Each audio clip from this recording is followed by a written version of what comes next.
At masalang natin yung tubig. Papakuluan natin siya ng mga 10 minutes para ilagay natin yung mga ating ingredients. Pantay tayo ng 10 minutes guys. Tawagin natin yung may birthday ngayon. Halika. Ikaw ang maglagay ng mga ingredients. Hello! Hello guys! Siya ang mapalagay natin ng mga ingredients guys ngayon dahil birthday niya. Start mo na. Lagay kung ano yung mauna. Actually, surprise sa aking misis po ito. Bibigyan ko siya ng simpleng luto na very nutritious po sa inyong lahat.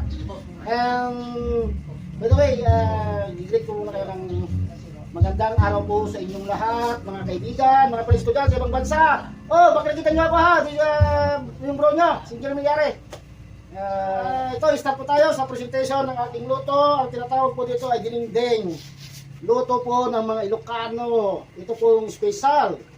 So actually, ito po yung mga na-prepare namin na isang talbos ng kamote. Kahit any kinds po ng mga talbos kung gusto nyo. Yung talbos po ng sitaw, pwede po yun. O gusto nyo, yung ampalaya, mas the best. Mas maganda po sa mga dugo po ninyo. So start ko na po at kumukulo na po yung tubig. The first one na ilalagay po ninyo ay ang talong. Ito mga pagsusunod na po yan. So sukan po natin yung mga talong. Ito po ha, iligyan po namin ng tubig para hindi siya umitin. Yun po. Kailangan po, hugas na hugas po ha, yung mga talong. Ito po yung una nating step, ilalagay ang talong. Pag medyo luto na siya, ihabol na natin po yung para hindi siya po ilabog ang tinatawag. Ano po? So nilalagay ko na po at ito po yung ito, may nakita pala na may nakitang patola. Okay lang. Kasi ito naman to, vegetable, wala naman po problema. Kasi dinengdeng po ito. Kasi ang dinengdeng talaga, pag kami nagdinengdeng kumpleto, pati sitaw, pati kumpleto. At ang makita mo po, ayan, nilagay ko na po. Ngayon, ang pa natin, lulutuin lang po natin yung talong. Tatakpan po natin, ulay na lang po natin, 3 minutes siguro. 3 minutes, okay. Mayroon po tayong kamatis, o 3 pieces, so is enough para dun sa ilalagay po ninyo sa kumukulong tubig. Ilalagay po ninyo po ha, and then the sibuyas, ito po, yung yun. So ilalagay po natin, and then, lagyan din po natin ng luya. Kasi ang luya po, ito po yung nag-absorb para doon sa mga isda, di ba? Yung mga malalansa, yung mga manok. So we are using the jingles. Yan po yun. So, ito ilalagay po natin, ilagay ko na po. And then, ihaw din po kami, nag-prepare ng inihaw. Pwede po natin, dalawang step po ito sa pagluluto ng dinengdeng. Pwede mong unahin isunod na yung kumukulo, ilagay mo yung ricado, ilagay mo na rin yung isda. Ang tilapia po, may kasamang bangos. Ito po, the best po ito. Para bakit mauna naman sa akin at binaliktad ko ang pagluluto, inuna ko yung mga isda. Para lumabas po yung lasa ng isda. Yun po yun.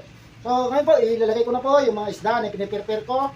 So, ngayon, pwede na rin po pala. Yung fritos, pwede rin po. Maganda rin po yun. Yan kayo, basta na fritos, nahihaw, pwede po ninyong gawin sa simpleng luto ng dinengdeng. So, tatakpan po muna natin at palabasin natin yung lasa ng isda. Takpan natin guys. 3 minutes to 5 minutes. Yan, pag yan ay kumulo na, saka natin isunod po yung sunod-sunod na paglalagay ng mga vegetable natin. Yan po ha, tandaan nyo po, dito po yung mga ingredients, talong, talbos ng kalabasa, talbos ng kamote. Kung meron ba kayo may dadagdag, open po ito, wala pong hindi po siya nagpo-kontra kasi vegetable, mga talbos po ito, vegetables po ito. Dagdagan nyo pa kung gusto nyo as mas the best para plasahan po ninyo ng napakasarap na dingding na luto ng mga Ilocano. Ayan mga kaibigan, bago na ha, wala pang panito, wala pang bagoong, pero amoy pa lang, busog ka na. So ito na, ang pan natin. Ngayon kukontrolin lang ninyo, hindi naman sa overcook, video pan lang siya. Para magtamang-tama yung paglagay natin ng mga talbos. So ang una na po natin lagyan, bagay itong una natin, may tangkay kasi medyo mas matigas. Tapos yung bulaklak, mamaya na po, sandali lang po yung bulaklak. So unahin po natin yung Talbos kamote. talbos kamote. Isabay na rin natin, magsabay na rin natin yung lagay ko na ito. Kasi mas matigas kasi may tangkay siya. Para pag naluto, lahat. Yan po yung pan natin. Yung iba naman ang ginagawa ay dahon lang ang kinukuha. Okay rin lang. Pero kasi sa aming mga Ilocano, malambot pa naman dito sa dulo ng isa rin nakadagdag ng sustansya. So ito po. So isabay ko na rin po itong yung tangkay ng kalabasa kasi para match sila. So alisin nyo na lang po. Okay naman po yan. May mga Iuli na lang po natin yung bulaklak kasi ang bulaklak ay madaling maluto. Okay, lalagyan na lang po natin yung bulaklak kung anytime na pwede naman ninyong bago nyo i-anguin. Pwede nyo lang iban kahit mga 1 minute 2 minutes, pwede na. Luto na po yung bulaklak. Okay, so So, ito po, may kasama pang ano. Lagyan ko po yung mga talakay, sayang din po ito. Nakakadagdag din po yan ng ano. So, ito po, pwede nyo lang takpan, by seconds lang ito. Kung hindi kayo sanay, pwede naman yung by trial and error kayo muna para ma-master nyo po yung pagluluto ng ganitong klase na tinatawag na dinding. Itimlan po natin ng bagoong. So yung kagayang kanina, yung sinabi ko, yung hindi mahilig sa bagoong, asin, pwede po yun. Minsan nyo na po yung panglasa ninyo kasi minsan may mga kung sa maalat, kontrolin na lang po ninyo para ano. Itong bagoong, lulutuin po natin ng konti. Siya po yung magpapalasa. Kita nyo po yung sabaw ay lumabas yung mga mantika, pero yun ay mantika ng isda po yun. Makikita nyo talagang, naku, ang bango. Talagang, ang napakasarap. Ngayon pala, gutom na po ako eh. Yan, titimplahan na sa inyo pong panglasa. Ayan po, ayan. Titikman ko po kung okay na. Nasa inyo po, dadagdagan nyo po ng konti kung matabang po sa inyo. Wow, ang sarap! Naku, talagang.